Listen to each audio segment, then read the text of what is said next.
Hi friends, இன்றைக்கி மீன் வச்சு cutlet செய்யலாம். நாங்கள் பார்க்கலாம். இதில் தண்ணி வச்சுக்கிட்டேன். தண்ணி நல்லா சூடாக தண்ணி நல்லா கொதிக்குது. இந்த டைமில் இதை போட்டுக்கலாம். மீன் போட்டு வேக வச்சுக்கலாம். வஞ்சிரம் மீன், சின்ன வஞ்சிரம். ஒரு 5லேருந்து 10 நிமிஷம் வரல வேகும். இதுக்கு நம்ம ஒரு 1/4 ஸ்பூன் மஞ்சள்தூள், ஒரு 1/2 ஸ்பூன் சால்ட், பிரெட் க்ரம்ஸ் தேவை. அதுக்காக நான் ரஸ்க்கு வச்சு தூள் பண்ணிக்கிறேன். நான் இந்த ரஸ்க்கு மிக்சியில் அரைச்சிட்டு வந்துடுறேன். பிரெட் க்ரம்ஸ் ரெடி ஆகிடுச்சு. அதை ஒரு தட்டில் கொட்டி வச்சுட்டேன். வச்சு ஆஃப் பண்ணிட்டு எல்லாத்தையும் தனியாக தட்டு. இது நல்லா ஆறினோடனே தோலை உரிச்சிக்கலாம். நல்லா ஈஸியாக தோலை வந்துடும். கொஞ்ச நேரம் இந்த தூளெல்லாம் எடுத்துட்டு தூள் இப்படி இதுனாலே வந்துடும்.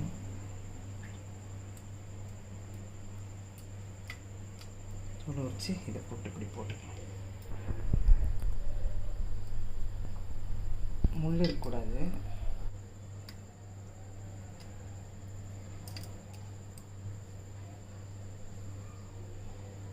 நல்லா உதுத்தாச்சு. முள் இல்லாமல் இந்த மாதிரி இருந்தாக்கா பிசையும் போது செக் பண்ணி எடுத்துக்கலாம். சின்ன துண்டு இஞ்சி, ஒரு 10 பல் பூண்டு, கொஞ்சம் சோம்பு, இதை அரைச்சிட்டு வந்துடலாம். நல்லா இப்படி பிசைச்சிக்கலாம். இதில் கையில் ஏதாவது முள் மாட்டுச்சுன்னா எடுத்துக்கலாம். முள்ளெல்லாம் செக் பண்ணி பிசைஞ்சாச்சு நல்லா. இதில் ஒரு 1/2 ஸ்பூன் தனி மிளகாத்தூள், ஒரு 1/4 ஸ்பூன் மஞ்சள் தூள், ஒரு 1/2 ஸ்பூன் தனியாத்தூள், இஞ்சி, பூண்டு, சோம்பு அரைச்சோம் இல்லையா, அதை போட்டுக்கலாம். ஒரு பச்சை மிளகா, ஒரு சின்ன வெங்காயம் அரைச்சி வச்சுருக்கேன் பொடி பொடியாக, ஒரு 1/2 லெமன்.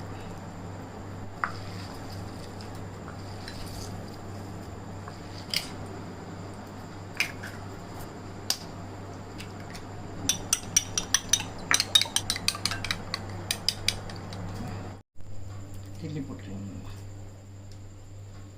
கொத்தமல்லி நல்லா பொடியாக கட் பண்ணி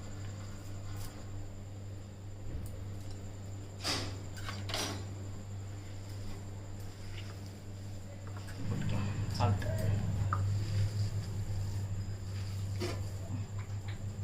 நல்லா இப்படி உருண்டை பிடிச்சி நம்மளுக்கு எந்த சைஸ் வேணுமோ எப்படி வேணுமோ முட்டையில் எப்படி துவச்சி இதில் இப்படி பரட்டி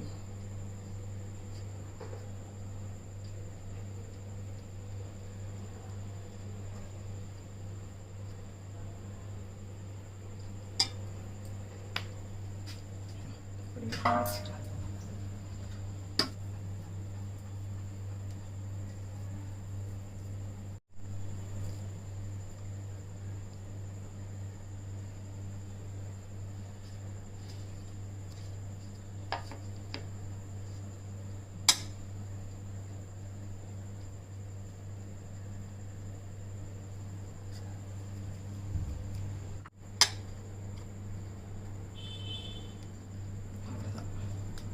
இந்த வாசக்கல்லை வச்சு பொரிச்சிக்கலாம்.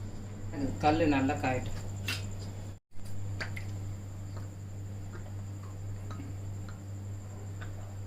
எண்ணெய் காஞ்சிடுச்சு. இன்னொன்று வச்சிடும்.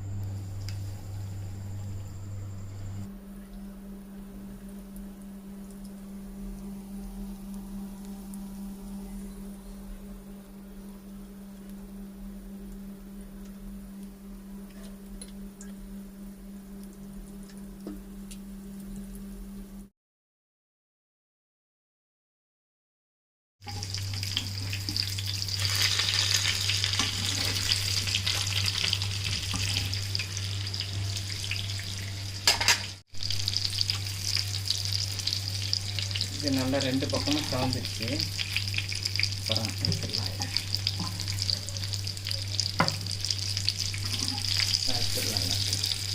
ஆஃப் பண்ணிடுறேன்.